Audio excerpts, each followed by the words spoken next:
श्री इम्तियाज जलील जी।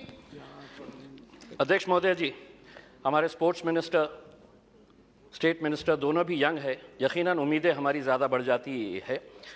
मैं आपको कुछ बातें बताना चाहता हूँ। मोरक्को बहुत छोटा सा देश है, लेकिन जब ब्राज़ील को हराया तो शायद ब्राज़ील ने कभी सपने में भी नहीं सोचा होगा कि मोरक्को से हम हार जाएंगे। मेसी की अर्जेंटीना को जब सऊदी अरब ने हराया तो अर्जेंटीना ने कभी सोचा भी नहीं होगा कि सऊदी अरेबिया हमें इस तरह से हरा सकता है करके। लेकिन ये दोनों टीम्स, चाहे वो मोरक्को हो या सऊदी अरेबिया, जब मैदान में उतरे होंगे, उन्होंने पिछले 5 सालों से लगातार मेहनत कर रहे हैं ये सोचकर कि हम उतरेंगे तो हम जीतेंगे करके।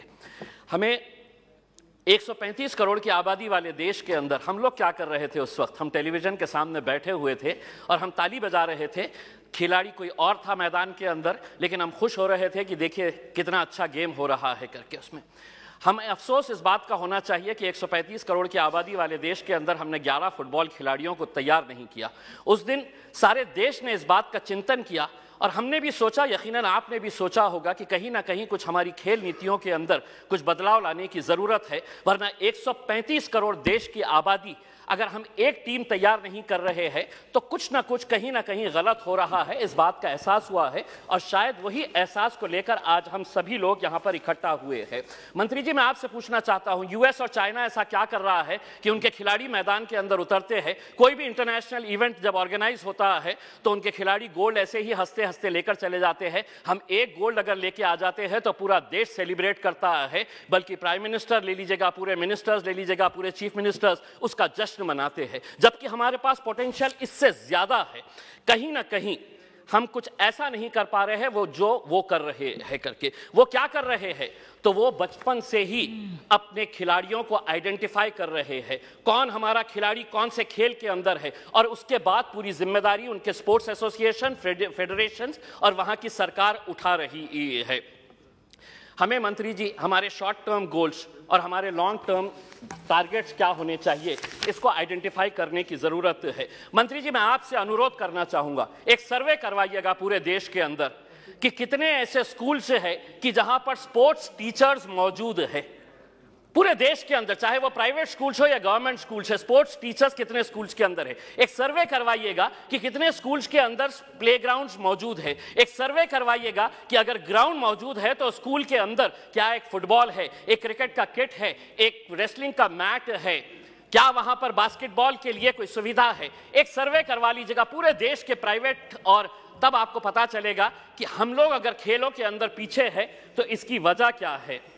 अध्यक्ष महोदय, मैं आपसे के जरिए मंत्री जी से यह अनुरोध करना चाहूंगा, 75 साल देश के आज़ादी के हो गए हैं, हम वैसे भी करोड़ों रुपया ऐसे वैसे कामों के ऊपर खर्च कर रहे हैं। मंत्री जी ये जिम्मा उठाइएगा कि 75 साल देश की आज़ादी के मौके के ऊपर हम हर स्कूल को एक स्पोर्ट्स किट प्रोवाइड करेंगे, जिसके अंदर एक फुटबॉल रहेगा, एक रेसलिंग का मैट रहेगा, एक बैडमिंटन के लिए, एक वॉलीबॉल के लिए जो नेट लगता है वो रहेगा। अध्यक्ष महोदय, एक मिनट, मैं सिर्फ सुझाव दे रहा हूं, और उसके ऊपर लिखिएगा कि अगर खेलेगा इंडिया तो जीतेगा इंडिया। उसके ऊपर आपकी तस्वीर लगाइए, आदरणीय पंत प्रधान जी की तस्वीर लगाइए, और एक 75 साल का तोहफा बोल के देश के तमाम स्कूल्स को आप ये दीजिएगा। हर राज्य के अंदर 4 कम से कम स्पोर्ट्स यूनिवर्सिटीज होनी चाहिए। मेरे शहर के अंदर थी, पूना वालों ने उठाकर उसे पूना लेकर चले गए। हम जमीन ढूंढते रह गए और उन्होंने कहा कि नहीं, हम पूना लेकर चले जाएंगे। 4 स्पोर्ट्स यूनिवर्सिटी जिसका फोकस एरिया यही होना चाहिए, sports education, sports management, sports science, sports research और स्पोर्ट्स न्यूट्रिशन।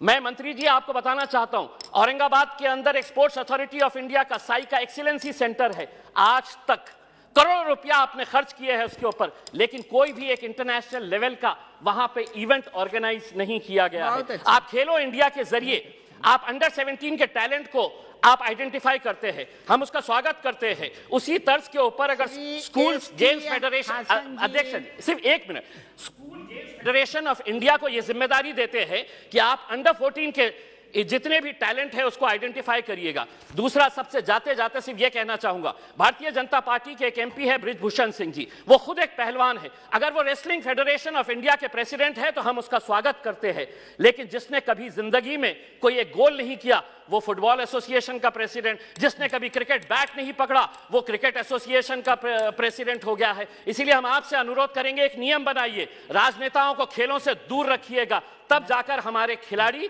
दुनिया के ऊपर राज करेंगे। बहुत बहुत धन्यवाद।